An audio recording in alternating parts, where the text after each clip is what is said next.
Hey, welcome. We're about to journey back in time, but not for a history lesson. Nope, this is more like a masterclass in modern finance. We're going to explore how some really ancient stories hold the keys to one of our biggest modern challenges, managing our money. I mean, think about that for a second. What if the very best financial advice we could get is actually thousands of years old? It's a wild idea, right? That long before we had spreadsheets and stock tickers, ancient cultures were encoding some seriously sophisticated financial principles into these simple, memorable stories. You're going to see that our biggest money challenges, things like risk, growth, and even our own psychology, have solutions that are, well, literally timeless. So here's what we're going to cover. First, we'll talk about why these old stories are still so incredibly relevant.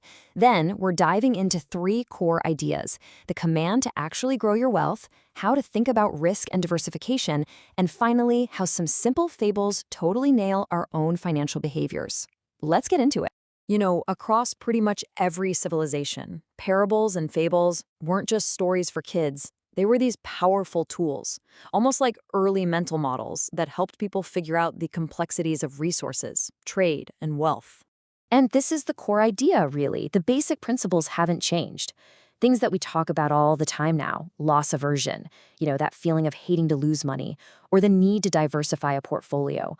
All of that was understood and explained through these stories, way before modern economics put a fancy name on it. Okay, so this first story is just fascinating because it doesn't just suggest that growing wealth is a good idea, it actually frames it as a moral obligation. It turns out doing nothing with your money is its own form of destruction. So the story goes like this. It's from the Gospel of Matthew. You've got a master, basically a capital owner, who gives his wealth to three servants to manage. Two of them get right to work, but the third one, he's paralyzed by fear, and he decides to do absolutely nothing.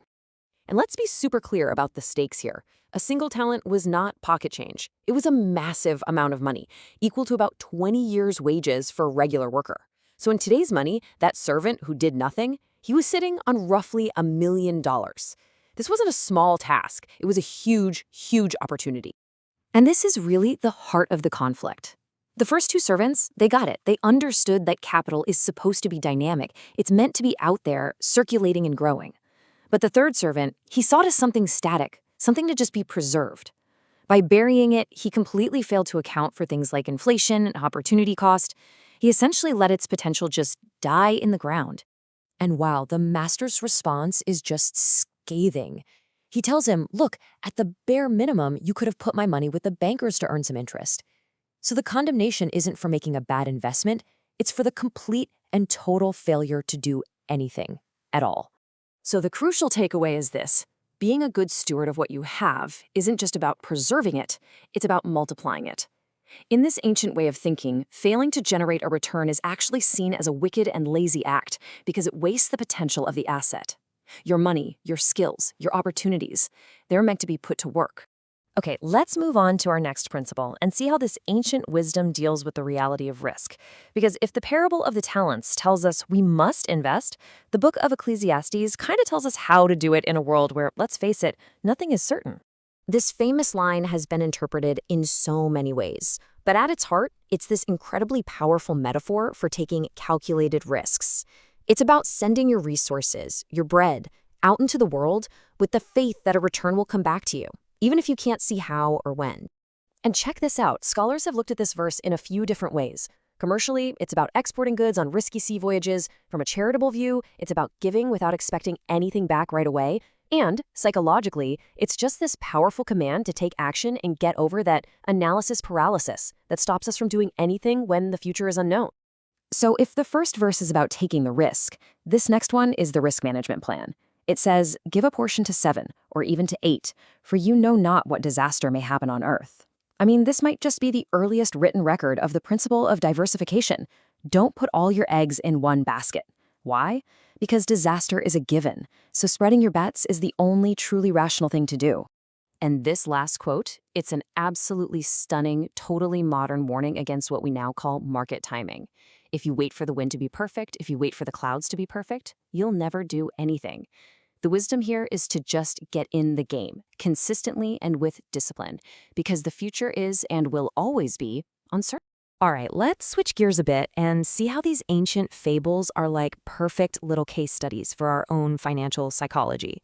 The parables gave us the high-level strategy, but Aesop's fables, they zoom right in on the character traits that make or break our financial lives. So let's just break this down. The ant and the grasshopper, that's the ultimate lesson on having cash reserves for that inevitable winter or market downturn. The tortoise and the hare teaches us that slow, steady consistency, kind of like dollar cost averaging, always wins the race against those flashy, volatile moves. And the goose that laid the golden eggs, well, that's a huge warning against killing your capital asset for a quick payday. Don't kill the goose. And this is what it all boils down to, really. This is basically behavioral finance 101. Managing money is so often more about managing our own impulses than it is about crunching numbers.